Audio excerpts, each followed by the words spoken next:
Hello, my name is Sean Martinson. I'm the superintendent of ISD 318 Grand Rapids and Big Fork and soon to be principal at West Rapids Elementary School.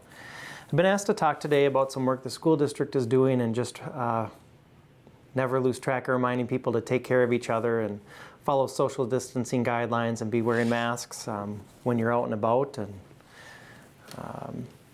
But I think the one thing, or some of the things I wanted to talk about too while I have you listening, are things that maybe people don't realize a school district such as ISD 318 can offer. We know that we provide an education for our children, and that's still a high priority of our district, and it will continue to be going into the future. And for those of you that know me, you sense a but statement coming. And the but statement being this: as a district, I think many people are starting to find out that we offer more than just a strict open a book type education for children. And that is the supports and caregiving that we can offer when kids are on site. And although, as you can imagine, that's much more difficult to provide at a distance, we really want to make sure people are aware that as a school district, we can still be providing supports to anyone from our school community. For example, we're providing meals still, and I believe as I sit here today, we're up to roughly 1,000 meals per day being provided to families. And I have to stress, and I couldn't stress enough, that that doesn't matter the income level of which you have. If you need help, we're not asking you to any type of education, financial information. What we simply need from you to meet the obligations we have on our end is to give us permission to bring you food or for you to pick up food at one of our school facilities.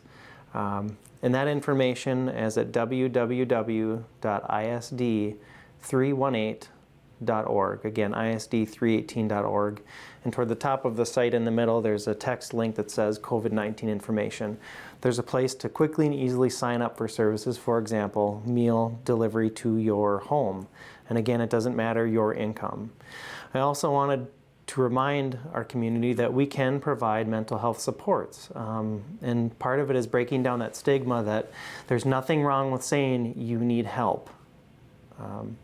Even the experiences in my own life, the first hurdle to that is typically being able to say, I need help or we need help.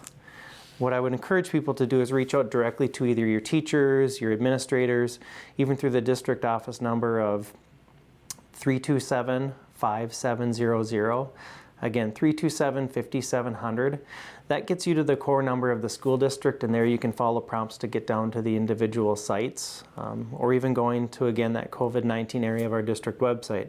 There are other supports, but we can't offer them as a district if we don't know that you need them, or in some cases you don't give us permission to do that.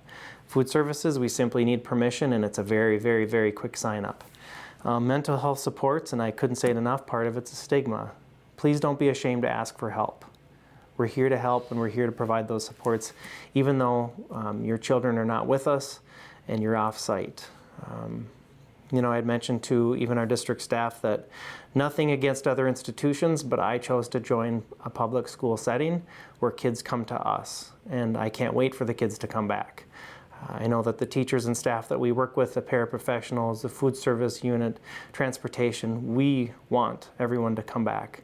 We also want everybody to be very safe while they're waiting to come back to school. It was very disappointing.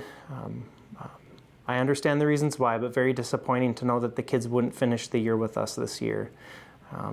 It's not probably what you look to as community members, not what you wanted as families, not what we wanted as a district. It's hard to not see the kids each day. When they do come back, we'll have a smile on them, we'll be ready for them.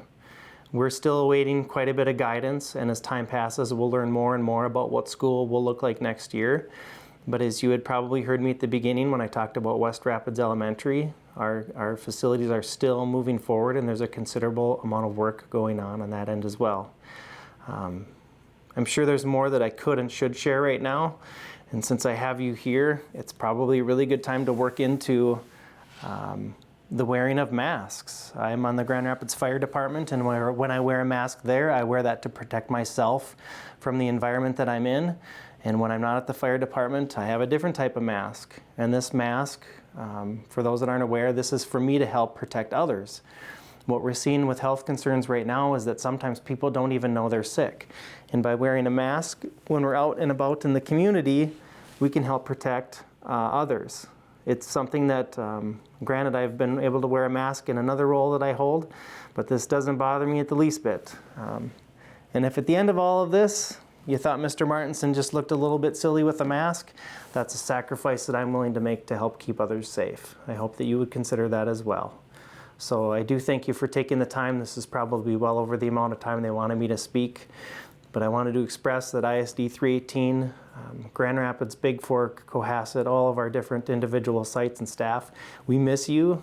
Stay healthy, protect yourself, others, reach out to family members, stay connected as best you can following social distancing guidelines so that you can come back in the fall and we can see those smiling faces again. Thank you.